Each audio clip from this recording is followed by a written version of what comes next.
ভাইজান আসসালামু আলাইকুম। ওয়ালাইকুম আসসালাম, বলেন। বলছি আপনারা জানেন যে 2024-এ ডায়মন্ড হাওড়ায় অভিষেকের বিরুদ্ধে, অভিষেক মানে কি আমাদের মুখ্যমন্ত্রী মমতা ব্যানার্জি ভাইপো, হ্যাঁ, অভিষেকের বিরুদ্ধে নওশাদ সিদ্দিকী ভোটে দাঁড়িয়েছে, সেই বিষয়ে তুমি কি বলবে? অ্যাকচুয়ালি বলবো যে মানুষ এখন, সব মানুষই এখন চাইছে নওশাদ ভাইজানকে। কেননা উনি ব্যক্তিগতভাবে এমনি রাজনীতিভাবে সব দিক থেকেই একদম সব দিক থেকেই ক্লিয়ার, যাকে সব মানুষই চাইছে। তো ওই জায়গায় তো ভাইজান 100-100 জিতবে, 100-100। কতটা আশাবাদী? একদম 100-100 বললাম তো। আচ্ছা, কি কারণে তুমি বললে যদি ভাইজান আসবে, কারণটা কি? ওইখানে হিন্দু, মুসলিম, জৈন সবাই ভাইজানকে পছন্দ করে।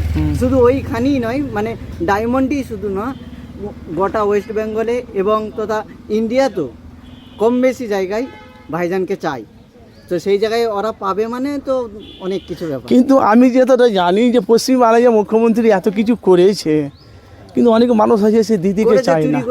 দিদি তো করেনি সব, দিদি করে না, চামচাটা তো করছে। তো দিদিকে কিছু সতর্কের জন্য কিছু তুমি বলবে, কিছু বার্তা আছে? কি সতর্ক বলবো?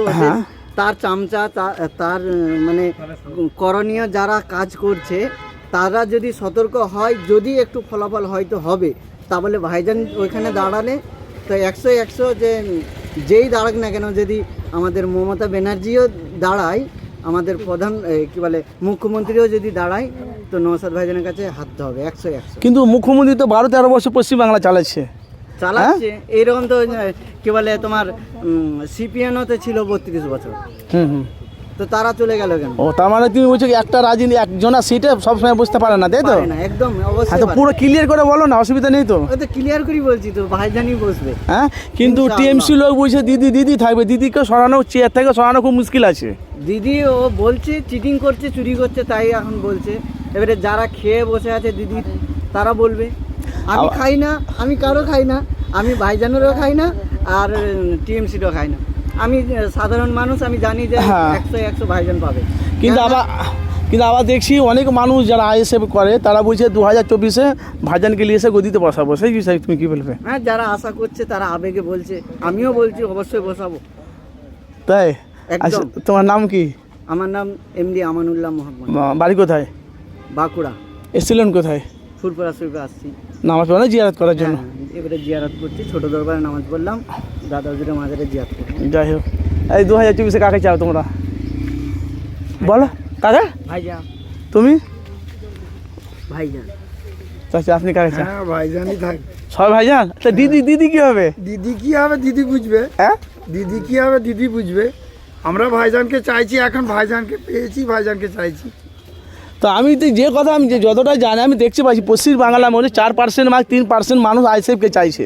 হ্যাঁ, আইএসএফকে চাইবে তো। অ্যাকচুয়ালি ব্যাপার হচ্ছে, দিদিমণির কথা বলতে পারবো না, দিদির কথা, কিন্তু দিদির কর্মীরা যারা আছে তারা যা করছে আমাদের সঙ্গে, আর দিদিকে বা আমরা টিএমসিকে ভালোবাসি, কিন্তু টিএমসিকে আর চাইছি না, তা ওই কর্মীগুলোর জন্যই। এখন ভাইজান আমাদের পাশে এসছে, ভাইজানকে চাই, ভাইজানের নিয়েই কথা বলতে চাই। তো কতটা আশাবাদী তবু? আমরা মানে প্রায় পুরোই আশা করছি 100-র মধ্যে 100। 100। তারপরে তো জানেন তো যে ডায়মন্ড হারায় যে নওশাদ, অভিষেকের বিরুদ্ধে নওশাদ দাঁড়িয়েছে রাজনীতি ভোটে, এতে সে বিষয়ে তুমি কতটা আশাবাদী? কাকে চাও 2024-এ? 24-এ আমি ভাইজানকেই চাই। হ্যাঁ, একদম। তো দিদি এত কথা হবে না, এক কথায় শেষ নাকি? তো দিদি এত কিছু হলো, সে দিদি বাদ, সে দিদি স্কুল থেকে বাদ আমরা তো দিতে চাইছি না। মানুষ, জনসাধারণ মানুষের কাছে কর্মীরা যা অন্যায় করছে, যার জন্য দিদিকে বাদ দিয়ে দিতে বাধ্য হচ্ছে। তো দিদিকে সতর্কের জন্য কিছু বার্তা দেবে আমার এফএস আনাউল মিডিয়া চ্যানেলের তরফ থেকে, যে দিদি এত কিছু করছে মানুষের জন্য, অথচ দিদির বদনাম হচ্ছে। তার কিছু যারা চেলা আছে, যারা, আমি সবাই নাম বলছি না, সে যেই হোক না কেন, তো যারা মেয়েরা খাচ্ছে তাদের সম্বন্ধে কিছু তুমি বলবে দিদিকে? না, বলার কিছু নেই। দিদি যাতে চেতনা মানে ফিরে যায়, চেতনা যাতে তাদের ঠিক করে, মানে আইনত ব্যবস্থা নিয়ে সেগুলো করতে পারলেই ভালো। তাহলে পাবলিক দিদিকে চাইবে, তাই তো? পাবলিক তখন একটা দেখবে, কিন্তু ভাইজান যখন পাশে এসছে, দিদি আর কি করবে, করতে পারবে। আপনার নাম কি? আমার নাম শেখ শামসেদ। বাড়ি কোথায়? আমার বাড়ি বাঁকুড় শরীফ। এসেছিলেন কোথায়?